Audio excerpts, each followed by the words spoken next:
তুমি ইমান ধুনীয়াকৈ সজাইছা চকীখন বাবা মাইনাকেইটা ক'ত সেইকেইটা মাইনা আৰু গাৰু থৈছা ইমান ধুনীয়াকৈ ৰেবিটটো ক'ত দেখাই পোৱা নাই ৰেবিটটো ভালকৈ এইটো ৰেবিট বা কোনে কিতাপ পঢ়ি আছে চকীখনত কিতাপৰ এখন অৱস্থাই নাই গোটেই ফালি চিটি হা তাতে কি আছে ইমান ধুনীয়াকৈ সজাইছে চকীখন মাইনাকেইটাৰ লগত ন বা সঁচাই ভাল লাগে দেই একদম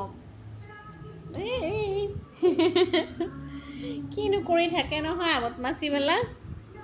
সুশান্তে খালি বদমাচি কৰি থাকিব অঁ গাড়ীখনো লৈ গৈছে এতিয়া আকৌ চকীখন সজাব ভালকৈ আৰু গ্ৰেপছ ৱাটাৰমেলন চব লৈ গৈছে এতিয়া